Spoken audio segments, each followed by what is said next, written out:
তো 225কে আমরা ভাগের সাহায্যে বর্গমূল করব। ভাগের সাহায্যে বর্গমূল করার প্রথম শর্তটা হলো যে ডান দিক থেকে জোড়ায় জোড়ায় রেখা চিহ্ন দিয়ে আমাদের বাম দিকে আসতে হবে।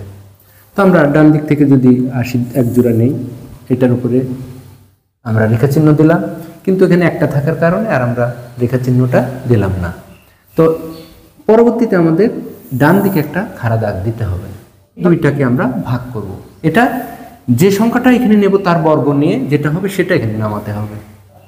এখানে 1-এর বর্গ যদি নেই 1 হয়, 2-এর বর্গ নিলে 4 হয়, কিন্তু আমাদের 2-এর বেশি যাওয়া যাবে না, তাই আমরা 1-এর বর্গ নেব। এখানে 1, এককে 1। আমরা বিয়োগ করি অন্যান্য অঙ্ক যেভাবে করি, 2-এর মধ্যে থাকলে 1 বাদ দিলে 1 হয়।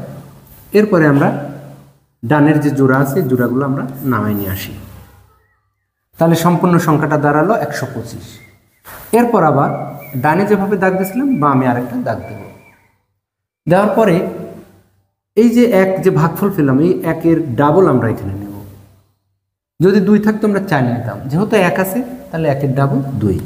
আর এখানে একটা ছোট্ট সংখ্যা লেখার জন্য একটু জায়গা রাখবো। তো এখন আমরা এখানে যা নেব এখানেও তাই নেব। এখানে যদি আমরা 1 নেই, এখানে আমরা 1 নেব, ওই 1 দিয়ে আবার এটাকে গুণ করে আমরা 125 বানাবো।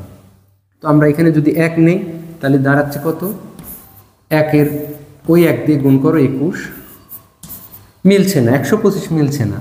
আবারও এখানে যদি 2 নেই, মিলে না, 3 নেই, এভাবে আমরা নেব, প্রত্যেকবারই নেব। যেহেতু আমরা শিখছি প্রতিবারই নেব, যখন আমরা শিখে যাব তখন কিন্তু নেওয়ার প্রয়োজন না, তুমি এমনিই বুঝতে পারবে আমাদের মতো।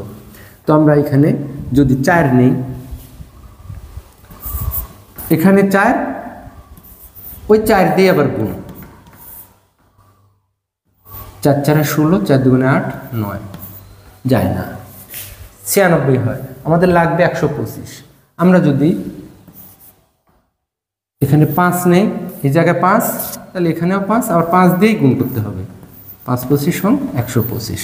দেখা যাচ্ছে যে আমাদের কাঙ্ক্ষিত সে 125 আমরা পেয়ে যাচ্ছি।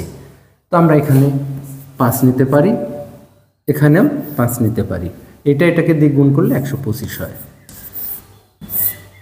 আমরা বিয়োগ করলে 0 হয়। তো যাই হোক, এভাবে আমরা 225 এর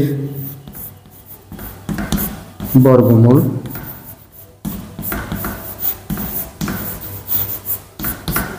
বর্গমূলের চিহ্ন দাও, এই 15।